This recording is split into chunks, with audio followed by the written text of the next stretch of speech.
Agora então. Cadê?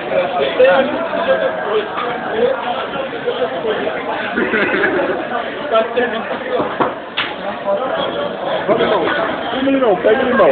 Nossa, tem limão, a pizza era de chocolate, Aí virou limão com um pouquinho de azeite, depois ketchup com limão e chocolate, Depois azeite. Então, ketchup, limão, chocolate e... chantilly do bolo aqui, branquinho. Agora eu vou experimentar. Vou saber que gosto. Calma aí, como que é o nome desse prato? Como que é o nome desse prato? Aqui Tem é... que deixar bonito, meu. Prato de vida louca.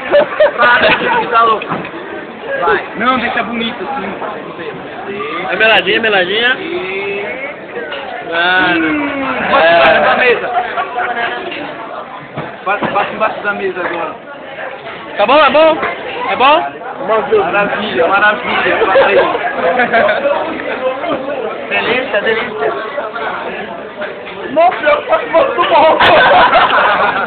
Como é que é? Como é que é? Eu come mais. Eu faço muito bom. Eu come mais, come mais um pouquinho.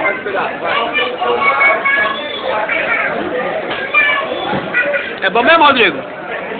Aconselha, aconselha. Aconselho fazer isso também, cara. Só que é bom.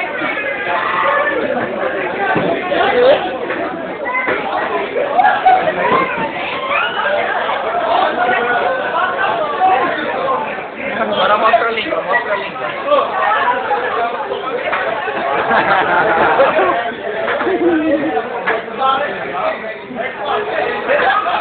Não, sério. Tá bom, cara. Não, de boa. Melhor do que só chocolate. Recomenda, você recomenda pra você. Tem mais limão? Tá tudo aqui, ó. Mas não. Vou lá ouvir aqui, ó. Eu vou deixar cair, caralho.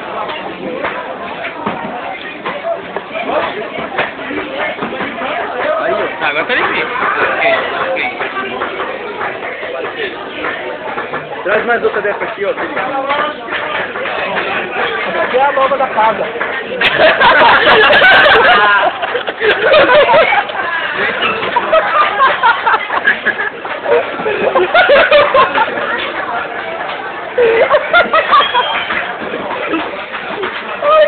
Ai, meu Deus. Ai, caralho.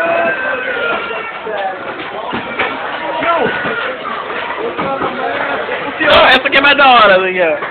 A moda da casa aqui, ó. Ficou boa, sério, mas porque, Olha, tá vermelho, velho. tipo, um limão, tá ligado? Tirou um gosto.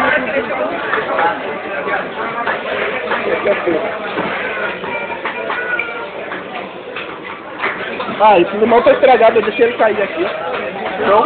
Não comia. Agora estragou meu bagulho, colocou o bagulho no chão. Eu falei ainda que não era pra pouco. Vai comer mais ainda, Rodrigo? Vai comer mais, Rodrigo? É, mano, se não colocar essa coisa que caiu no chão aí, eu ia comer, mas colocaram. Aí ia ficar nojeira, né? É? Aí ficava nojeira, se Ia ficar uma nojeira se comesse de bagulho. Aí, Mas... molhou.